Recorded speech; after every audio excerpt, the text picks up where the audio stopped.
दोस्तों, स्वागत है आपका मेरे YouTube चैनल इंग्लिश बाबू पर। और आज मैं फिर हाजिर हूँ आपके साथ एक नया पैराग्राफ लेकर। और दोस्तों, आज जो पैराग्राफ मैं आपके लिए लेकर आया हूँ बहुत ही अच्छा और बहुत ही बेसिक लेवल का ये पैराग्राफ है। और आज के इस वीडियो के माध्यम से आपको काफ़ी ज़्यादा हेल्प मिलेगी जब आप कोई भी टॉपिक लिखना चाहते हैं इंग्लिश में, या फिर आप उसे बोलना चाहते हैं, और या फिर आप कोई भी ऐसे या पैराग्राफ इंग्लिश में लिखना चाहते हैं, बोलना चाहते हैं, बताना चाहते हैं, तो उसमें आपको काफ़ी ज़्यादा हेल्प मिलेगी। और दोस्तों, आज का जो हमारा पैराग्राफ है, इस पैराग्राफ के अंदर बहुत ही ज़्यादा बेसिक ग्रामर का यूज़ किया गया है। तो आप अलग अलग तरह के स्ट्रक्चर्स को सीखेंगे। उसके अलावा आपको एक अच्छा आइडिया हो जाएगा कि जब हम इंग्लिश में कोई टॉपिक बनाते हैं या फिर हम कोई ऐसे पैराग्राफ लिखेंगे, उसको कैसे लिखा जाता है। तो चलिए दोस्तों, आज की इस पैराग्राफ को हम शुरू करते हैं। और सबसे पहले इसका टाइटल देखते हैं। इसका टाइटल है the value of friendship. The value of friendship मतलब कि दोस्ती का, या कह सकते हैं मित्रता का मूल्य। तो दोस्तों, ये आज के इस पैराग्राफ का टाइटल है, शीर्षक है। और अब मैं इसे पढ़ना शुरू करता हूँ। आपसे रिक्वेस्ट है आप इसे बिल्कुल ध्यान से सुने। और यदि आज के इस टॉपिक में आपको कोई नया वर्ड या फिर नया स्ट्रक्चर मिले तो आप उसे नोट करें। और उसके अलावा यदि वीडियो पसंद आए तो आप इसे लाइक ज़रूर करें। तो चलिए इसको शुरू करते हैं।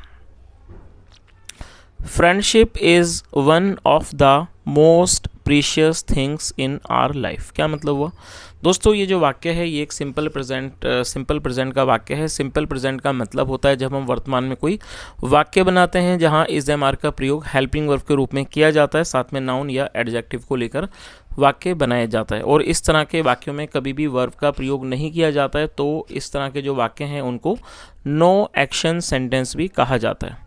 प्रीशियस का मतलब होता है कीमती या फिर मूल्यवान। तो क्या अर्थ हुआ? फ्रेंडशिप मतलब कि दोस्ती, या कह सकते हैं मित्रता, दोस्ती। Friendship is one of the most precious things in our life, मतलब कि दोस्ती हमारे जीवन में सबसे ज़्यादा मूल्यवान चीज़ है। मोस्ट प्रीशियस में सबसे ज़्यादा मूल्यवान चीज़ है।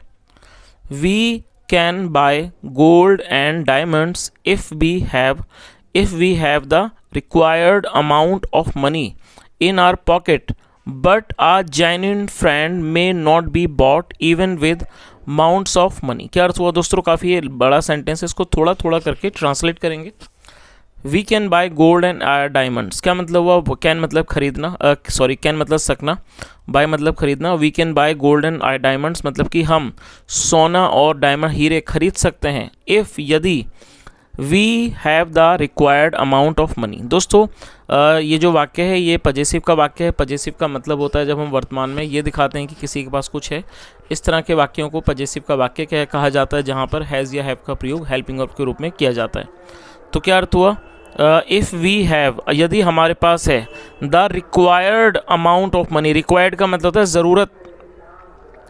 ज़रूरत जितना, मतलब if we have required amount the money, यदि हमारे पास जो ज़रूरी रकम है वो है, इन आर पॉकेट हमारी जेब में, बट अ जेन्युइन फ्रेंड लेकिन जो एक सच्चा दोस्त है, मे नॉट बी बॉट शायद उसे ना खरीदा जा सके। और दोस्तों, ये बाय की सेकंड फॉर्म है और ये थर्ड फॉर्म भी है, मे नॉट बी बॉट। और ये जो वाक्य है ये पैसिव में इसका इस्तेमाल किया गया है, मे का।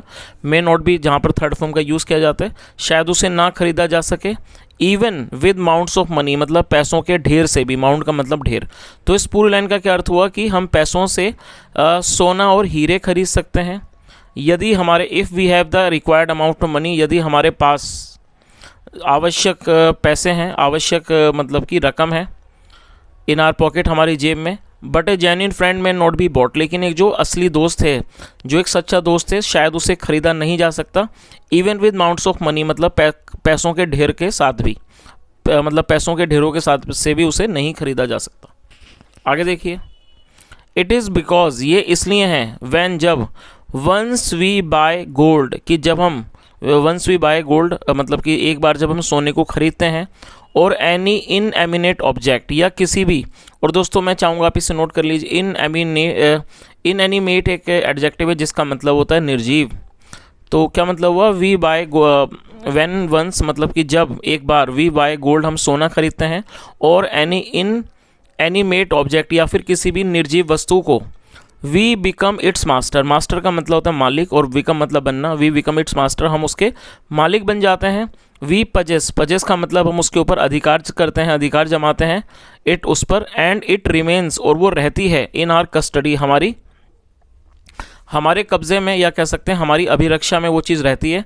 As long as we desire, जब तक, as long as we desire, जब तक हमारी इच्छा हो। तो इस पूरी लाइन का क्या अर्थ हुआ कि ये ऐसा इसलिए है क्योंकि जब हम सोना वगैरह खरीदते हैं या फिर किसी भी निर्जीव वस्तु को खरीदते हैं, हम उसके मालिक बन जाते हैं, we become its master. We possess, हम उस पर कब्जा रखते हैं, and it remains in our custody, और वो हमारे रक्षा में, मतलब हमारे पास वो चीज़ रहती है, as long as we desire, जब तक हमारी इच्छा हो। आगे देखिए, this yardstick however can't be applied to a friend. दोस्तों ये भी हमारा पैसिव का वाक्य है, तो आप इस चीज़ को याद रखें, जब आप किसी भी मॉडल्स का can be, may be, might be वगैरह का यूज़ करते हैं तो आपको वहाँ साथ में थर्ड फॉर्म का यूज़ करना होता है। और यार्ड स्टिक का मतलब होता है पैमाना। तो क्या अर्थ हुआ, दिस यार्ड स्टिक, मतलब ये जो पैमाना है, और पैमाना मैं आपको बता देता हूँ, पैमाने का अर्थ होता है किसी भी चीज़ का नाप तोल करने के लिए जिस वस्तु का इस्तेमाल किया जाता है उसे यार्ड स्टिक कहा जाता है। अक्सर आपने देखा होगा जब हम मार्केट में कपड़े वगैरह खरीदने जाते हैं और जब हमें कोई भी शर्ट का या पैंट का कपड़ा लेना होता है तो जो शॉपकीपर है वो एक लकड़ी का यूज़ करते हैं जिसकी सहायता से वो उसका नाप लेते हैं, उसके बाद उसकी कटिंग करते हैं, तो उसको भी यार्ड स्टिक कहा जाता है। मतलब ऐसा यंत्र जो किसी भी चीज़ का आकार लेने के लिए इस्तेमाल में किया जाता है, उसको नापने के लिए। तो क्या अर्थ हुआ, दिस यार्ड स्टिक, ये जो पैमाना है, हाउएवर, हालांकि, कांट बी अप्लाइड, उसको अप्लाई नहीं किया जा सकता, मतलब उसको लागू नहीं किया जा सकता, टू ए फ्रेंड, एक दोस्त पर। तो इस पूरी लाइन का क्या अर्थ हुआ कि हालांकि, मतलब ये जो पैमाना है, हालांकि ये जो पैमाना है वो किसी दोस्त पर लागू नहीं किया जा सकता। He is a living being, living being का मतलब है जीवित प्राणी, मतलब वो एक जीवित प्राणी है। Who has his on faculties, जिसकी अपनी एक सोच है। और दोस्तों हु एक रिलेटिव प्रोनाउन है, जब हम किसी का रेफरेंस देते हैं तो हु का यूज़ किया जाता है। Who has his on faculties and mind and senses, मतलब जिसका अपना एक विविधता है, अपना एक दिमाग है और उसकी अपनी एक सोच है। We have to go deep, हमें गहराई में जाना होता है, इनटू हिज माइंड, उसके दिमाग में, एंड साइकी, और जो उसकी सोचने की क्षमता है उसमें, टू नो, ये जानने के लिए, दैट की ही वॉन्ट डिजर्ट अस, डिजर्ट का मतलब छोड़ना, कि वो हमें नहीं छोड़ेगा, इन टाइम ऑफ एडवर्सिटी, जब बुरे समय में, वो एडवर्सिटी मतलब बुरा समय, वो हमें बुरे समय में नहीं छोड़ेगा। तो इस पूरी लाइन का क्या अर्थ हुआ कि हमें इस चीज़ के डीप में जाना होगा, उसके दिमाग में, उसके साइकी को समझना होगा, मतलब जो उसकी जो सोच है इस चीज़ को जानने के लिए कि क्या वो हमें बुरे समय में वो हमें नहीं छोड़ेगा। आगे देखिए,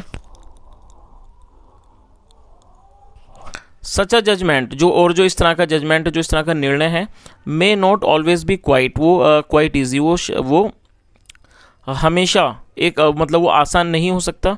even the most meticulously arrived at judgment, और यहाँ तक कि हम कितने भी मेटिकुलसली अराइव्ड एट जजमेंट, कितने भी अच्छी तरह से हम उस चीज़ का फैसला करें, मे समटाइम्स प्रूव, वो कई बार साबित हो सकता है, रॉन्ग, वो कई बार गलत साबित हो सकता है। आगे देखिए, हाउएवर, हालांकि, true friendship should actually transcend all material gains and selfish motives and values. कह रहे तो हालांकि जो ट्रू फ्रेंडशिप, एक सच्ची दोस्ती है, शुड एक्चुअली ट्रांसेंड, ट्रांसेंड का मतलब है परे होना, उसको परे होना चाहिए, ऑल मटेरियल गेन्स, जितने भी ये जो भौतिक चीज़ें हैं उनसे, उसे परे होना चाहिए, and selfish motive and values, और जो एक स्वार्थ की जो मोटिव्स हैं, जो स्वार्थ के जो उद्देश्य हैं उससे और उनके मूल्यों से, उन चीज़ इसको सच्ची दोस्ती को दूर होना चाहिए। आगे देखिए, the value of true friendship is inestimable, inestimable का मतलब होता है जिस चीज़ को आंका ना जा सके, जो वैल्यू है, जो मूल्य है एक सच्ची दोस्ती का, उसे नापा नहीं जा सकता, मतलब वो इन एस्टिमेबल है, वो मतलब कि अगणनीय है, मतलब जिसको नापा नहीं जा सकता, उसका हिसाब किताब नहीं लगाया जा सकता।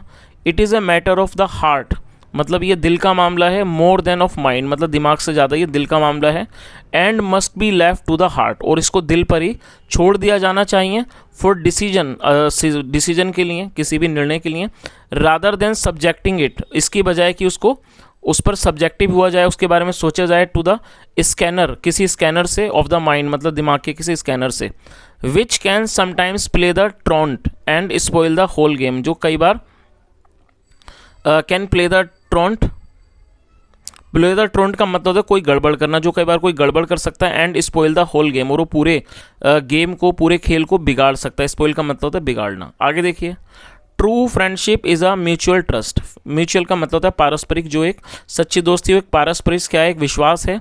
विच मस्ट बी मेंटेन, जिसको बनाए रखना चाहिए, मेंटेन किया जाना चाहिए। एट ऑल कॉस्ट, हर कीमत पर। एंड अंडर ऑल कंडीशंस, और सभी परिस्थितियों में। एंड सर्कमस्टांसेस, सभी स्थितियों में। तो दोस्तों ये आज का एक छोटा सा टॉपिक था। मैं उम्मीद करता हूँ आपको टॉपिक अच्छा लगा होगा। और उसके अलावा दोस्तों ये जो टॉपिक था वाकई में बहुत ही अच्छा टॉपिक है, क्योंकि यदि हम दोस्ती के बारे में बात करें तो दोस्ती एक ऐसी चीज़ है जो जीवन के लिए बहुत ज़्यादा ज़रूरी है। क्योंकि जब हम अच्छे दोस्त बनाते हैं, सच्चे दोस्त बनाते हैं, तो कहीं ना कहीं वो हमें जीवन में बहुत कुछ सिखाते हैं और हमें भी वो अपने साथ सफलता की ओर ले जाते हैं। तो दोस्तों ये आज का एक छोटा सा टॉपिक था। यदि आपको अच्छा लगा हो तो आप वीडियो को लाइक करें, शेयर करें, चैनल को ज़रूर सब्सक्राइब करें, और यदि कोई सुझाव हो तो कमेंट में बताएं। सुनने के लिए thank you so much. Have a nice day and bye.